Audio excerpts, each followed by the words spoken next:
नमस्कार। शोमरतोड़ी एनालिसिस में आपका स्वागत है। प्रधानमंत्री नरेंद्र मोदी जी द्वारा दिल्ली विश्वविद्यालय में वीर सावरकर के नाम से एक कॉलेज का भूमि पूजन किया गया या शिलान्यास किया गया, उसकी स्थापना की घोषणा की गई। उससे एक चिर परिचित कंट्रोवर्सी फिर उभर कर आई सावरकर के नाम पर। कि सावरकर के नाम पर क्यों ये यूनिवर्सिटी बनाई जा रही है, क्यों ये कॉलेज बनाया जा रहा है। और इसके पीछे ये कोई नई कंट्रोवर्सी नहीं है। जब से वीर सावरकर जब से भारत आजाद हुआ, आप तब से लगा लीजिएगा, तो तब से लेकर के आज तक सावरकर के नाम पर इतनी राजनीति हुई, और खासकर वामपंथी और कांग्रेसी, इन दो तबकों ने जो है सावरकर को हमेशा कंट्रोवर्शियल फिगर बनाया, उनको गलत कोट किया, उनको गलत, जो कुछ भी उन्होंने किया उसका गलत इंटरप्रिटेशन किया कि सावरकर जो है वीर नहीं थे। वो जो है उन्होंने माफी मांगी, क्लेमेंसी वो मांगी। तो इसके पीछे कारण क्या है? इसके पीछे दो कारण है। पहला तो यह है कि कांग्रेस के पास कोई भी ऐसा कद्दावर नेता नहीं है जो सावरकर का मुकाबला कर सकता हो, और कांग्रेस की यही सबसे बड़ी कमी है। एक भी नेता कोई ऐसा नहीं कह सकते हैं पूरे कांग्रेस के इतिहास में जो मुकाबला कर सकता हो वीर सावरकर का। इनमें से किसको मिला है, किसको जो है 1-2 साल से ज्यादा की जेल कभी हुई हो? सावरकर भारत के इतिहास में, और मेरे ख्याल है कि पूरे वर्ल्ड के इतिहास में, शायद नेल्सन मंडेला के मुझे याद नहीं है, उनको भी आजीवन कारावास हुआ था, जिन्हें 2 जन्म की सजा मिली। 2 जन्म की सजा। आप कल्पना कर सकते हैं कि सावरकर का व्यक्तित्व क्या रहा होगा, और अंग्रेजों के सामने उनकी हैसियत क्या रही होगी, और अंग्रेज उनके नाम से कितना खौफ खाते थे। तो उस वीर सावरकर को, उनको बदनाम करने के लिए लगातार प्रयास किए जा रहे हैं। क्यों? क्योंकि सत्ता रही कांग्रेस के पास। कांग्रेस के पास, मैं जैसे कह रहा हूं कि कोई भी ऐसा व्यक्तित्व नहीं है जो उनके मुकाबले कहीं पर भी ठहरता हो। और पूरे जो आजादी का आंदोलन था उसमें कहीं पर भी कोई भी, शायद लाला लाजपत राय भी उस कैटेगरी में आ सकते हैं, लेकिन क्योंकि कांग्रेस जो वर्तमान कांग्रेस है वो नेहरू की कांग्रेस है, गांधी की कांग्रेस है, जिनका छटांग भरी योगदान नहीं था आजादी में। और इनफैक्ट आजादी कभी भी जो है कांग्रेस की वजह से नहीं आई, आजादी कभी भी किसी आंदोलन से नहीं आई। ये जो वामपंथी इतिहासकार है उन्होंने इसका मिस इंटरप्रिटेशन किया।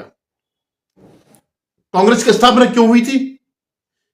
क्योंकि जो भारत में जब वो हो रहा था, असंतोष फैल रहा था, तो उसमें जो है उसको दबाने के लिए या उसकी हवा निकालने के लिए कांग्रेस की स्थापना अंग्रेजों ने करी थी।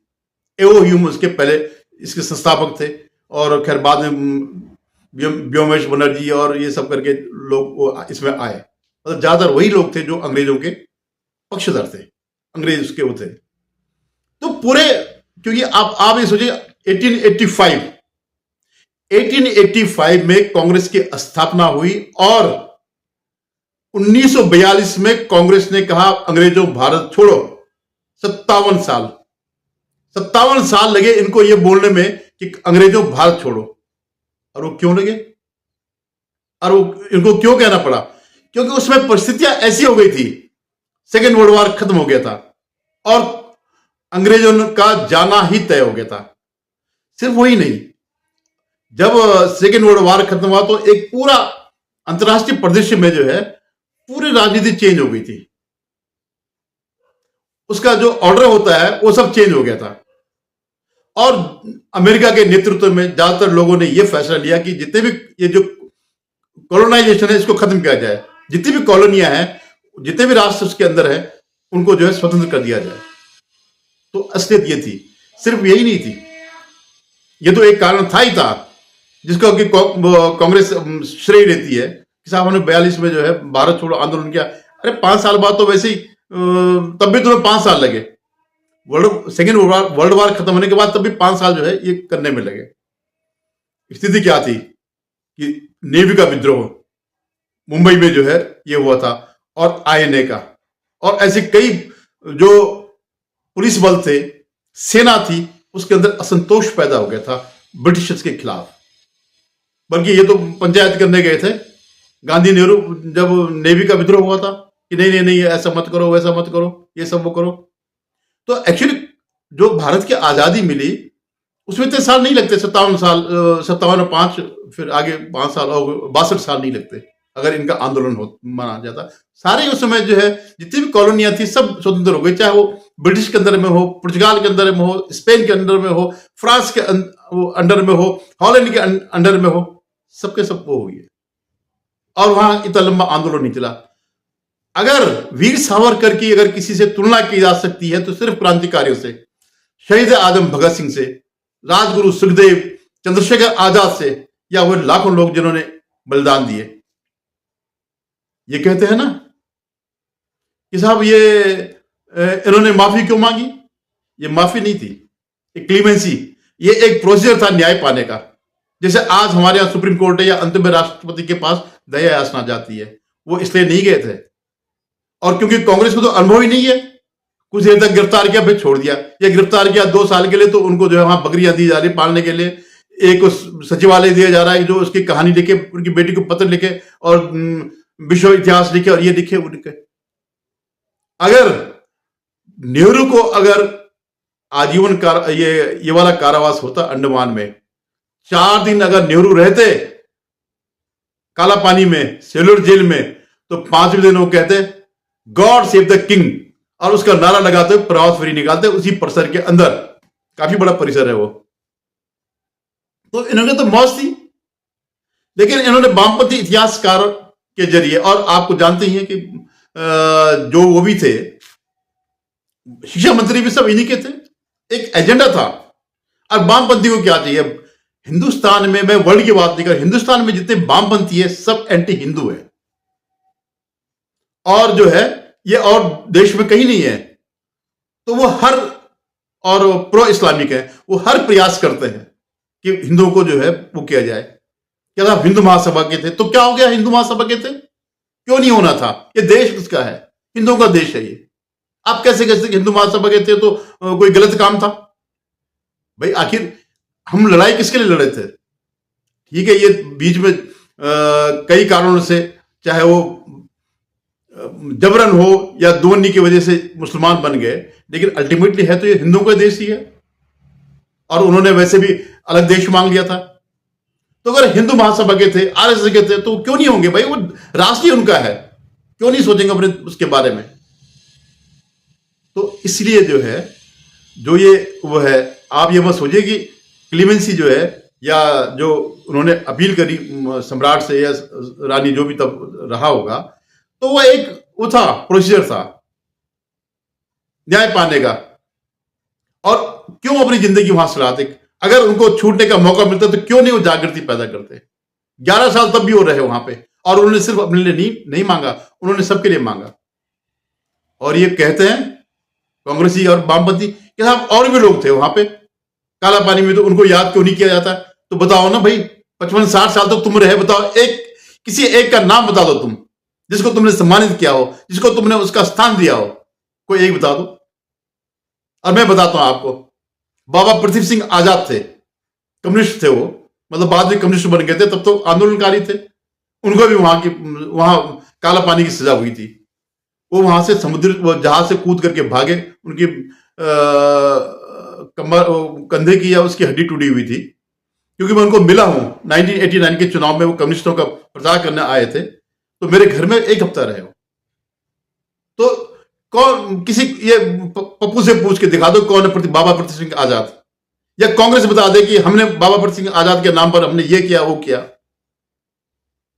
तो लुब्बे लवाव ये है कि क्योंकि इनके पास कोई नायक नहीं है, और पूरा इतिहास इन्होंने तोड़ मरोड़ करके रखा। अगर भारत में आजादी मिली तो लगातार जो ये संघर्ष चलते रहे, कांग्रेस के संघर्ष नहीं, ये जो सशस्त्र संघर्ष पैरेलल चलते रहे, और इनके लिए संभालना मुश्किल हो गया था अंग्रेजों के लिए।